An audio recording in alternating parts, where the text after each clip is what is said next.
Hi my YouTube family, welcome back to another video from Vasker the Dendrophile.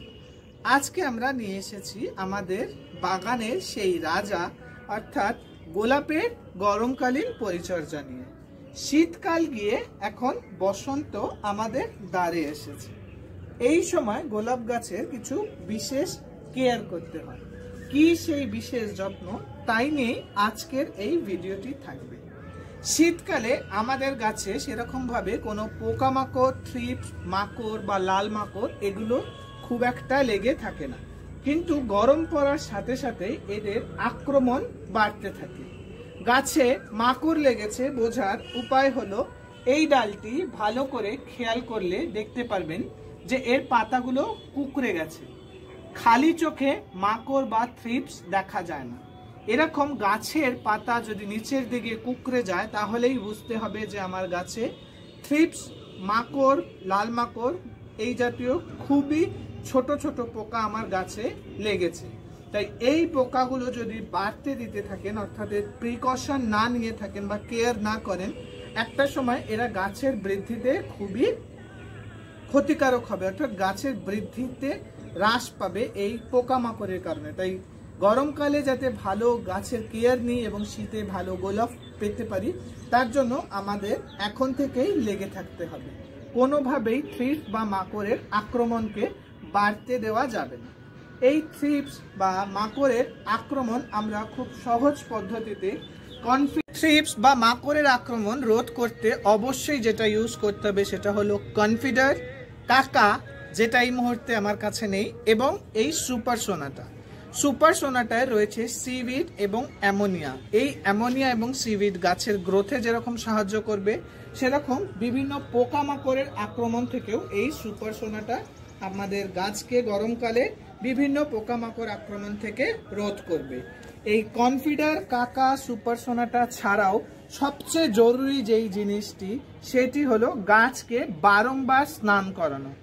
মনে রাখবেন আমাদের গাছ যাদের সিন্ডারে রয়েছে তাদের 4 থেকে 5 বারের বেশি স্নান অবশ্যই করাতে হবে, এবং পোকামাকড়ের আক্রমণ থেকে রক্ষা পাওয়ার জন্য যেটা করতেই হবে সেটা হলো যে আমাদের সন্ধ্যের দিকে ফ্রিজে ঠান্ডা জল, আবারও বলছি সন্ধ্যের দিকে ফ্রিজে ঠান্ডা জল পাতার নিচ থেকে দিতে থাকলে আমাদের পোকামাকড়ের আক্রমণ বাড়বে না, এবং গরমকালে পাতা যত চকচক থাকবে শীতে আমরা তত ভালো গোলাপ পাবো। চলুন দেখে নিই কী করে আমরা এই কনফিডার, কাকা, সুপার সোনাটা ইউজ করব, এবং এর সাথে সাথে আমি যেই ঠান্ডা জল স্প্রে করার কথা বললাম সেগুলো কি করে আমরা ইউজ করব।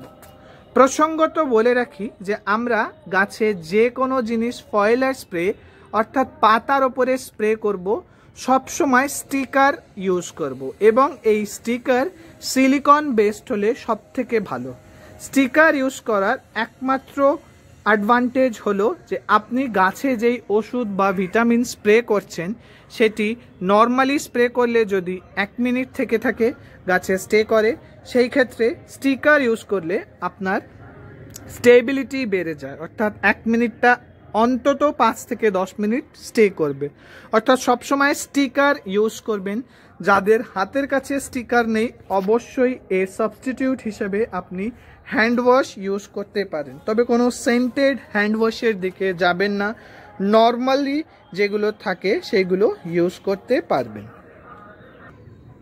বিভিন্ন পোকামাকড়ের হাত থেকে বাঁচার জন্য আমাদের যেটা করতে হবে, যেরকম বললাম যে আমরা ইউজ করব কনফিডার, কাকা বা সুপার সোনাটা, তার পরিমাপ আমাদের অবশ্যই জানতে হবে।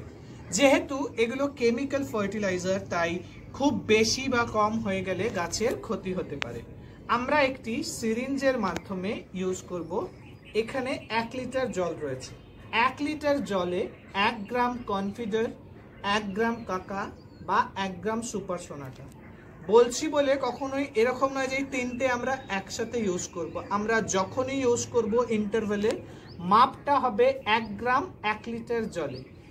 অল্টারনেটিভ উইকে আমরা ইউজ করব, মানে এই সপ্তাহে যেহেতু আমি কনফিডার ইউজ করছি, নেক্সট উইকে আমি ইউজ করব কাকা, এবং তার পরের সপ্তাহে ইউজ করব সুপার সোনাটা।